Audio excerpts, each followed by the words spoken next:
오늘 말씀은 사무엘상 6장 19절에서 7장 2절까지의 말씀 보겠습니다.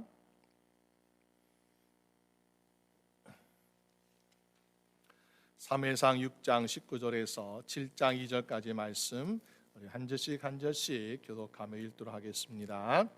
베스메 사람들이 여호와에게를 들여다본 거로 그들을 치사 5만 70인을 죽인지라 여호와께서 백성을 쳐서 크게 살육하셨으므로 백성이 애곡하였더라.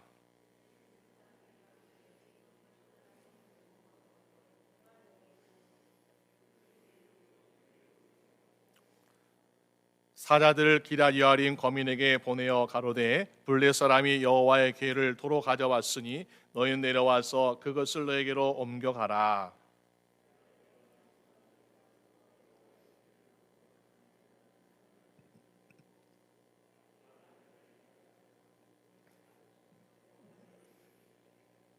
마치겠습니다. 궤가 기럇 여아림에 들어간 날부터 20년 동안을 오래 있은지라 이스라엘 온 족속이 여호와를 사모하니라. 아멘. 네, 감사합니다.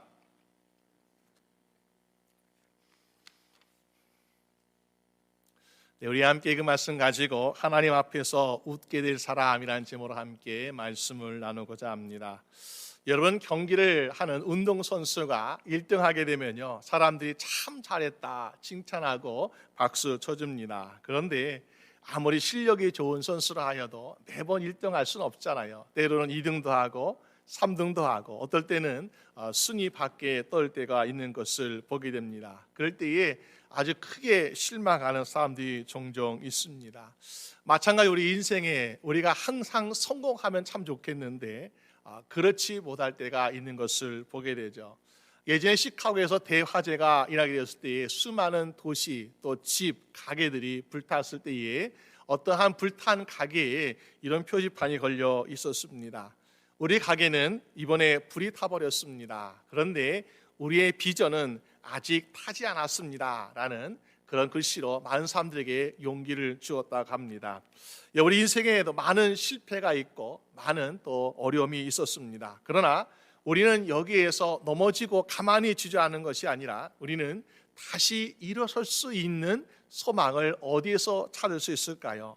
잠언 24장 16절 말씀 보게 되면 대저 의인은 7번 넘어질지라도 일어나려니와 라고 말씀하고 있습니다. 여러분, 넘어지고 또 넘어져도 걱정하지 마시 바랍니다. 다시 일하면 됩니다. 여러분, 주 안에서 다시 날마다 일어서고 회복되는 여러분 되시기를 주님의 이름으로 축원합니다. 그래서 우리는 나중에 웃을 수 있는 사람이 돼야 돼요. 오늘 넘어졌다고 해서 아이고 나 넘어졌어 아파 힘들어 하고 주저앉기보다 오늘 넘어져도 내일 넘어져도 다시 나서 하나님 앞에서 웃을 수 있는 인생, 그런 사람이 진짜 승리자 아니겠습니까? 어떻게 우리가 인생을 살아가면서 매일같이 또 마지막까지 하나님 앞에서 웃으며 살아갈 수 있을까요? 두 가지 말씀 보려고 하는데, 먼저는 거룩한 심령 될 때에 우리는 하나님 앞에서 웃게 되는 인생 될 줄로 믿습니다. 서아프리카의 한 원주민들이 살고 있는 곳에는 아주 그리스도인들이 많이 살고 있대요. 그래서 신실한 그리스도인이 많이 살고 있는데 보니까는 가난 그런 부족이기 때문에 교회 건물도 없습니다. 기도실도 없습니다. 그러니까는 기도하고 싶을 때 어딘가 모르게 좀 조용한 데 가서 기도해야 되잖아요. 그러니까는 이제 숲속에 들어가서 이제 하나님께 부르짖고 막 기도하기 시작합니다. 근데 한 사람, 두 사람 막 기도자 발길이 끊이지 않아요. 그래서 밀림 정리도 불구하고 풀이 계속 자라는데 그 기도자가 있는 그런 길에는 보니까 풀들이 자라지 못하고 길이 생기더라는 것입니다. 그래서 이 부족의 원주민들이 그 길을 가지고 이렇게 불렀습니다.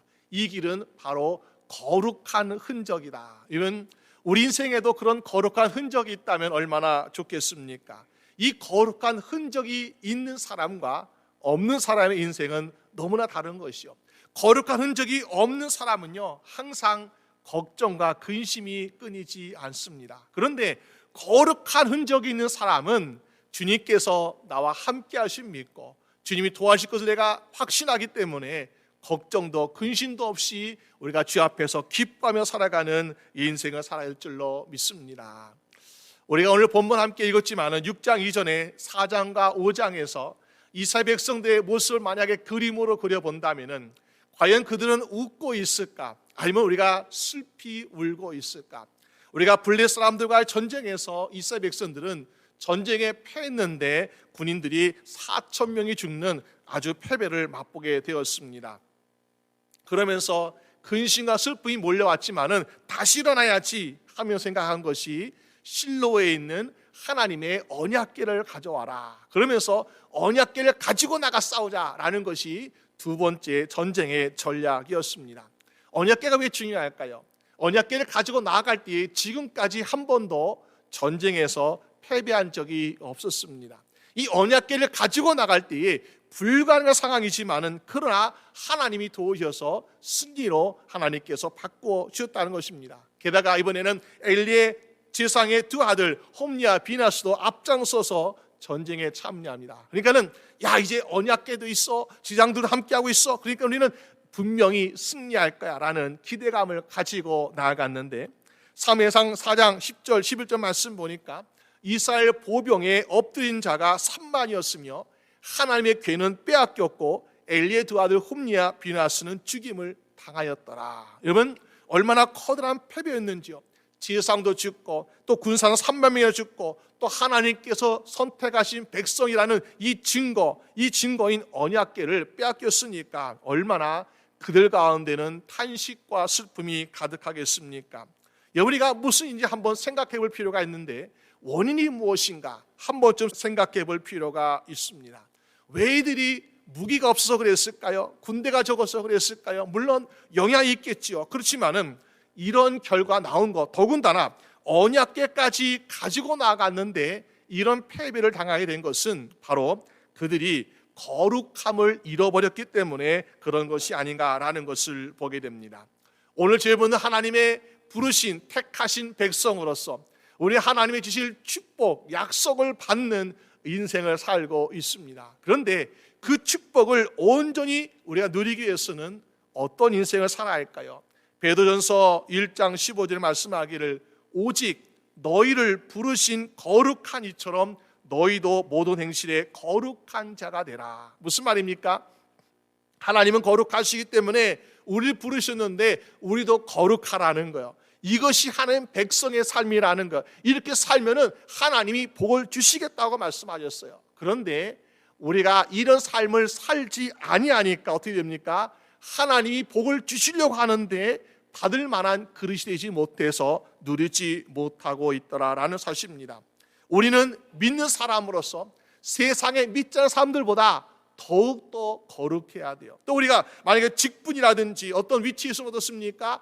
그렇지 않은 성도들보다 더욱더 거룩한 마음과 거룩한 행실을 해야만이 하나님께서 도우시고 이기는 삶을 살 수 있지 않겠습니까? 여러분, 우리가 거룩함을 잃어버리는 것은 모든 것을 잃어버린 것과 마찬가지죠. 왜? 우리가 군대가 적어지거나 무기가 적어지거나 물질이 적어지거나 힘이 적어지는 것은 우리 인생에 큰 영향을 주지 못해요. 그러나 거룩함을 잃어버릴 때 무슨 결과가 우리에게 다가오고 있습니까?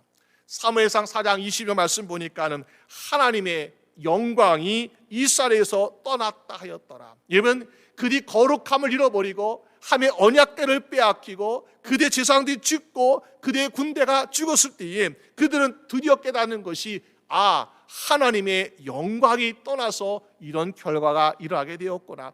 다시 말해서 그것은 바로 우리가 거룩함을 잃어버렸기 때문에 이런 결과가 왔구나라는 것을 깨닫게 되었다는 것입니다. 여러분, 그런데 오늘 우리 인생에서 우리는 건강을 관리하는 것을 참 소중히 생각합니다. 물질을 잘 관리합니다. 우리의 명예를 잘 관리합니다. 그러나 우리의 거룩함을 더욱더 잘 관리할 수 있는 여러분 되시기를 주님의 이름으로 축원합니다.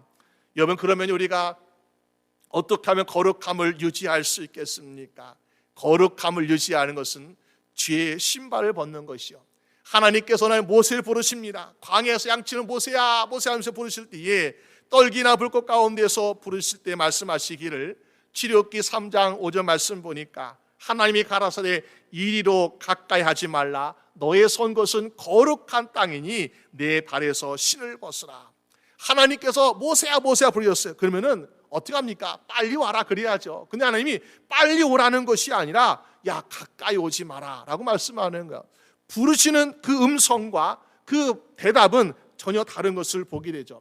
왜 그렇습니까? 모세와 하나님 사이에 계곡이나 절벽이 있어서 하나님께 가까이 오지 말라 하신 것이 아닙니다. 이곳은 모세가 잘 알고 있는 땅이었습니다. 그런데 하나님 말씀하시기를 너의 선 곳은 거룩한 땅이니 가까이 오지 말라라고 말씀하고 있습니다. 이것이 거룩한 땅이라는 거예요. 왜 거룩한 땅이 되었습니까? 원래부터 거룩한 땅입니까? 그럼 여기에서 하나님께 제사드렸던 곳이었습니까? 아니죠. 모세가 또 그 양들이 40년 동안 지나던 아마 그 길이 아니었을까요? 모두가 지금까지 땅을 밟았어도 위험하지 않았고 전혀 아무런 일이 아니었던 평범한 그런 길이었습니다. 그런데 하나님이 이 순간에 갑자기 거룩한 땅이라고 말씀하고 계시는 거예요. 왜 그렇습니까? 이곳에 하나님이 임재하시기 때문에 거룩한 땅이 된 줄로 믿습니다. 우리가 생각하는데 잘못 생각하는 것이 무엇입니까? 우리가 거룩한 물건, 거룩한 땅, 거룩한 것 찾고 있는데 사실 중요한 것은요, 거룩한 것이 따로 있는 것이 아니에요. 하나님이 임재하시는 곳이면 거룩한 땅이 되는 것이고 하나님이 임재하시는 사람이 되면 거룩한 사람이 될 줄로 믿습니다. 우리가 바라는 것은 주여 나를 거룩한 사람 되게 하여 주시옵소서. 그러기 위해서는요 하나님의 임재하심을 삼아하는 여러분 되시기를 주님의 이름으로 축원합니다. 근데 이스라엘 백성은 전쟁에서 패배했어요. 하나님 백성을 불구하고 왜 그렇습니까? 이 거룩함을 잘못 이해하고 있었다는 것입니다. 그들이 이 전쟁에서 이기려면요 거룩한 군대가 되어야 했어야 돼요. 근데 거룩한 군대가 되는 것은 소원하지 아니하고 그들은 거룩한 언약궤만 가지면은 이길 것이야 라고 했기 때문에 그들은 그 전쟁에서 패배했던 것을 보게 됩니다. 물론 이 하나님의 언약궤 거룩하죠. 왜? 거기에는 아론의 쌍난 지팡이 있고 또 십계명의 두돌판이 있고 만나 항아리가 있습니다. 하나님께서 함께 하신 놀라운 기적의 증거들이 그곳에 다 있는 거예요. 그러니까는 이것을 볼 때마다 하나님이 우리와 함께 하신다 하면 능력의 하나님이다라는 것을 우리는 다시 한번 확인하게 됩니다. 그런데 문제는요, 언약궤는 계속해서 거룩해야 돼라고 말하고 있지만은 우리는 거룩함에서 멀어지고 있는 것은 아닌지요. 그 당시에 이스라엘 사람들 보니까요, 엘리 제사장으로부터 시작해서 백성들이 거룩함에서 멀어지고 있는 모습을 보게 돼요. 우리가 엘리 제사장이 보니까 어떻습니까? 한나라한 여인이 실내에 와서 기도드리고 있는데 하나님께 기도하는데 우리가 정말 영적인 분별력이 있으면요 이 사람이 기도하는 것인지 중언부언하는 것인지 구별할 수 있잖아요. 그런데 한나가 기도하는데 이 사람이 기도하는 것인지 아니면 술 취한 것인지 구분하지 못할 정도로 영적으로 흐려지고 있다라는 것입니다. 우리가 3일이 기도하는데 3일이 하나님께 음성을 듣는데 이것을 구분하지 못하고 있다라는 것입니다. 여러분, 우리가 정말 이 하나님께 드린 제사에도 이 제물 드림에 있어서 우리가 온전하고 정결한 짐승 드려야 되는데 그렇지 못하고 부정하게 하는 죄를 짓고 있는데 아무도 개혁하려고 한 사람이 한 사람도 없다라는 사실입니다. 엘리시장뿐만 아니라 그 당시 이스라엘 백성들도 거룩함을 점점 잃어가고 있는 모습을 우리는 상황 속에서 볼 수 있는 것입니다. 그렇기 때문에 우리가 이렇게 거룩하지 않은 주의 백성들이 언약궤만 들고 나간다고 해서 이길 수 있겠습니까? 그럴 수 없다는 것입니다. 우리가 한때 사람들이요 많이 목에다 십자가 목걸이 했던 적이 있습니다. 그럴 때 십자가 굉장히 좋잖아요. 내 마음속에 내 심장 위에 십자가를 달고 나니까 얼마나 든든하고 좋은지요. 그런데 예수를 나의 구주로 믿고 내가 그 십자가를 의지하는 마음으로 십자가 목걸이 하는 것이 아니라 어떤 연예인들이 십자가 목걸이 하니까 이쁘더라 멋있더라 나도 해야지 하면서 이 사람 저 사람 우리가 아무나 그렇게 십자가 목걸이를 장식으로 달고 다니는 사람들이 얼마나 많이 있었습니까? 여러분, 만약에 사단 마귀가 영적으로 우리를 공격할 때에 저 사람은 십자가 목걸이 있구나 십자가 있구나 도망가야지 두려워할까요? 여러분, 마귀는요 얼마나 똑똑한지요 눈에 보이는 십자가만 보고 두려워하지 않습니다. 진짜 십자가는 어디 있어야 되겠습니까? 사단이 두려워하는 것은요 우리의 심령에 주님의 십자가가 새겨져 있는지 아닌지를 보고서 판단한다는 것입니다. 우리가 아무리 커다란 십자가를 세울지라도 우리 심령 안에 주의 십자가 없으면요, 매번마다 사단의 공격에 무너질 수밖에 없습니다. 나는 십자가 거룩하다라고 말하지만은 내 심령에 십자가 없으면요, 오늘 이 새벽에 패배했던 것처럼 패배할 수밖에 없는 거예요. 그런데 나에게는 거대한 십자가도 없습니다. 눈에 보이는 화려한 것도 없습니다. 그러나 내 심령에 주의 십자가 새겨져 있을 때에 사단 마귀는 감히 공격도 하지 못하고 패배할 수밖에 없지 않습니까? 여러분, 오늘 저희들 심령에 우리 주의 거룩한 십자가가 새겨지려고 한가하시는 여러분 되시기를 주님의 이름으로 축원합니다. 그래서 우리는 거룩한 땅을 찾거나 거룩한 것을 의지하기보다는 주여 나의 심령이 거룩한 심령 되게 하여 주시옵소서. 우리 주의 성도들이 거룩한 주의 성도가 되게 하여 주시옵소서. 간구하시기를 주님의 이름으로 축원합니다.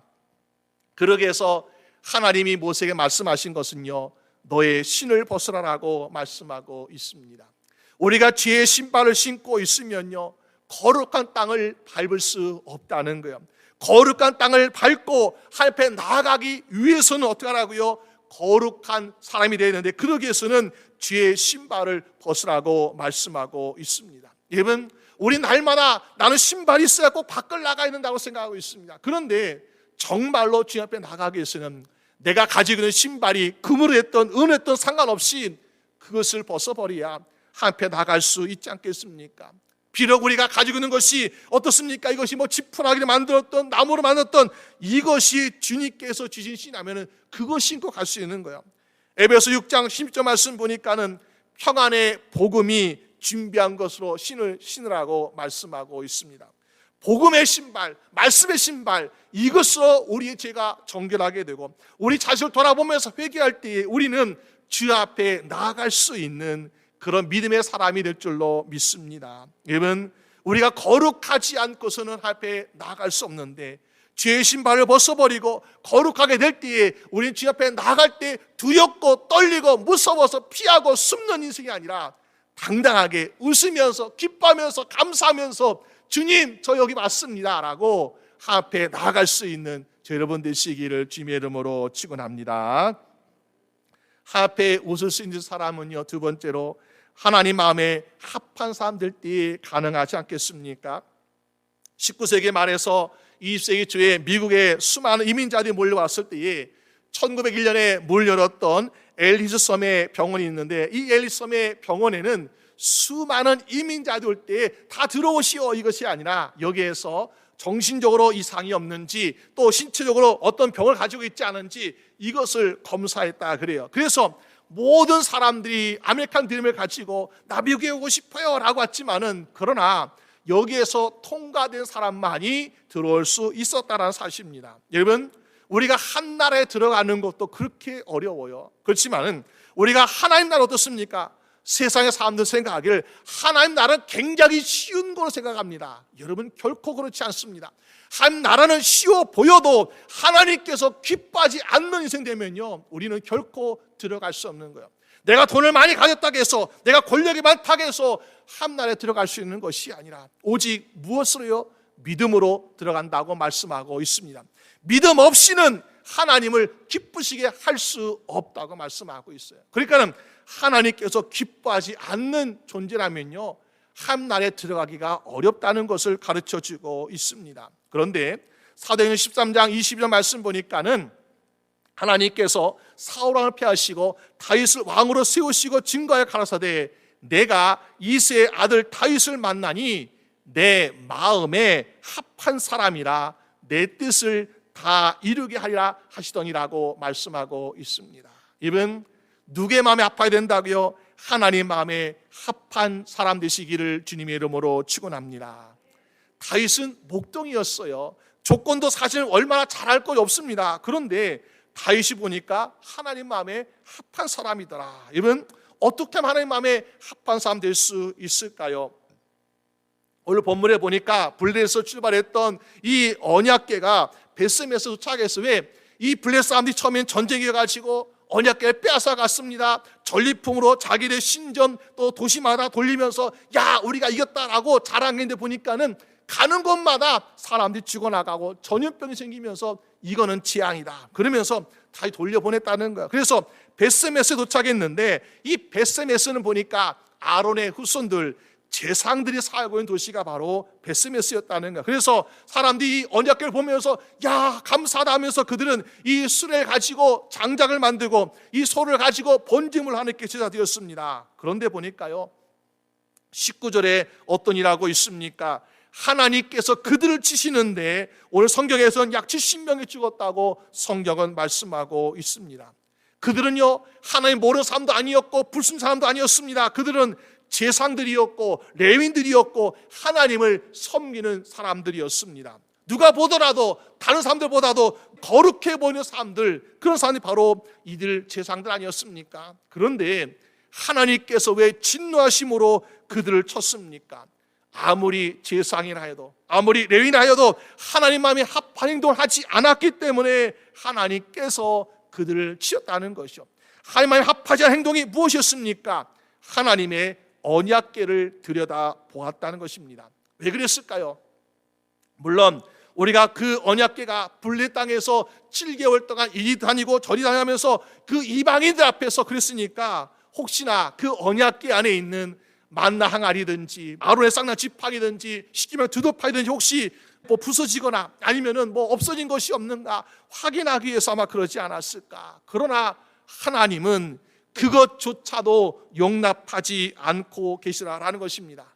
왜 그렇습니까? 우리 같으면요 하나님의 것을 우리가 아끼는 마음으로 정말 정성스럽게 살피고자 하는데 왜 하나님이 그렇게 진노하십니까? 라고 물을 수 있잖아요. 그러나 하나님의 언약궤는 하나님의 것이기 때문에 우리가 그것을 잘 지키려고 노력한다고 해서 되어지는 것이 아니라는 것입니다. 여러분 보세요. 그들이 걱정했습니다. 지키려고 했습니다. 그렇지만은 블레셋에 빼앗겼잖아요. 무슨 말입니까? 하나님의 것은 하나님의 것이 지키는 것이 우리가 노력한다고 해서 지킬 수 있는 것이 아니라는 것입니다. 우리가 걱정해서 하나님의 언약궤를 지키거나 없애지 않게 하는 것이 아니라 하나님의 것은 하나님이 지키신다. 그러므로 하나님의 능력을 우리가 어떻습니까? 혹시나 언약궤가 잘못됐을까 봐 들여다보는 것은 하나님의 능력을 의심하는 결과가 될 수 있다는 것입니다. 우리가 보기에는 비록 나무 상자의 별거 아닙니다. 그렇지만은 이것은 하나님이 임재하신 순간부터 하나님의 능력이 함께 하시는 것이기 때문에 어느 누구도 보거나 만질 수 없는 하나님의 언약궤라는 것을 이게 말씀해 주고 있습니다. 여러분, 그러기 때문에 우리가 어떻습니까? 하나님의 일은 하나님께 맡겨드려야 돼요. 그런데 오늘 우리도 마치 언약궤를 들여다보는 것처럼 그런 실수를 하고 있지는 않습니까?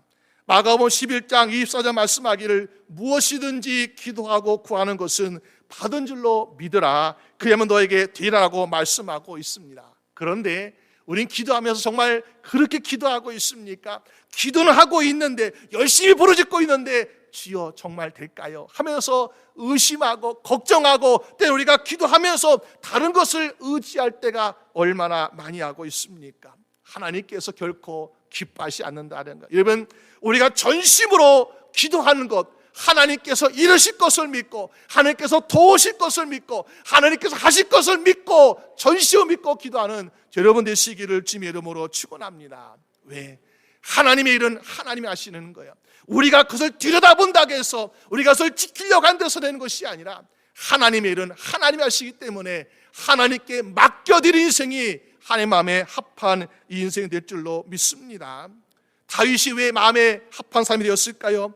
다윗은요 골리앗과 전쟁하러 나갔을 때 어땠습니까? 다른 거 의지하지 않았어요. 만군의 여호와 하나님의 이름으로 내가 나가라면서 하나님만 의지하고 나가니까 야 그래 너의 믿음은 진짜구나 하시면서 하나님이 다윗을 보면서 마음에 합하셨다는 거야. 그래서 시편 89편 20절 말씀 보니까 내가 내 종 다윗을 찾아 나의 거룩한 기름으로 부었도다. 많은 주의 성도들, 많은 믿지 않는 사람들도 하나님을 찾고자 합니다. 하나님 만나고자 하는 하나님의 도우심을 얻고자 합니다. 그런데요 우리는 거룩하지 못하기 때문에, 우리는 하나님을 전심 믿지 않기 때문에 우리는 찾고 찾는 데 보니까는 하나님을 잘 만나지 못하는 안타까운 일들이 얼마나 많이 있습니까? 그런데요 다윗이 어떻게 했습니까? 오직 하나님만 알고 오직 하나님만 믿고 나아가니까 하나님이 다윗이 하나님을 찾아서 만난 것이 아니라 내가 내 종 다윗을 찾아서, 하나님께서 다윗 어디 있느냐, 내가 너 꼭 찾고 싶다면서 다윗을 찾아가지고 그에게 거룩한 기름을 부어주고 계시라라는 사실입니다. 여러분, 우리가 하나님께 나아가려는 그 노력보다는 우리가 하나님께 거룩함을 지키고 나갈 때에, 하나님의 합한 인생이 될 때에 하나님이 저 여러분들을 찾아가시고 하나님께서 기름 부어주시고 하나님께서 능력 주시고 하나님께서 복을 주시는 저 여러분 되시기를 주님의 이름으로 축원합니다. 그런 인생이야말로 누구도 감당할 수 없는 인생이고 누구도 정말 부러워할 수밖에 없는 복된 인생이 될 수 있지 않겠습니까?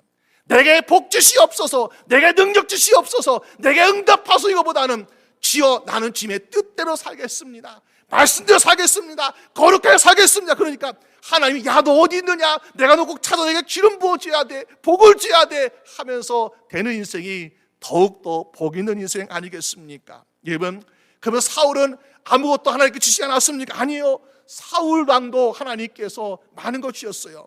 사무엘상 10장 10절 말씀 보니까는 그가 기름 붓고 왕이 되었을 때에 하나님의 신이 사울에게 크게 임함으로 그가 그들 중에서 예언했다고 말씀하고 있습니다. 하나님께서 그에게 왕으로 기름 부으심과 동시에 성령님을 기름 부으셨다고 성경은 말씀하고 있습니다. 그런데 하나님께서 세우신 그 왕이 성령의 기름 부으심을 주는 목적은 무엇인가라는 것을 사울 왕은 깊이 생각하지 않았다는 거예요. 단지 내가 예언하니까 나도 선지자 중에 한 사람이야 라고 착각하고 교만하여서 어떻게 합니까? 자기의 생각과 자기의 뜻대로 살다가 불순종하였다는 것입니다. 왜 하나님께서 우리에게 성령의 기름 부으심을 부어주고 계십니까? 고린도전서 2장 10절 말씀에 성경은 모든 것 곧 하나님의 깊은 것까지도 통달하신다. 다시 말해서 하나님께서 무엇을 기뻐하시는지, 하나님께서 무엇을 원하시는지 우리에게 성령님을 통해서 가르쳐주고 계신다는 사실이에요. 그러니까 성령을 의지할 때에 우리는 하나님의 뜻대로 살아가고 하나님의 기뻐하는 인생을 살아갈 수 있으니까 하나님 마음에 더욱더 합한 인생이 될 수 있는 것을 우리에게 가르쳐주고 있지 않습니까? 여러분, 우리 심령에 성령님께서 어떻게 인도하고 계십니까? 성령의 말씀, 성령의 음성에 귀를 기울이면서 순종할 때 하나님 마음에 합한 인생이 더욱더 되어가시기를 주님의 이름으로 축원합니다. 내가 보기에 훌륭한 그리스도인 아닙니다. 사람들이 보기에 훌륭한 그리스도인 이거 아닙니다. 우리는 하나님께서 보시기에 훌륭한 그리스도인 될 줄로 믿습니다.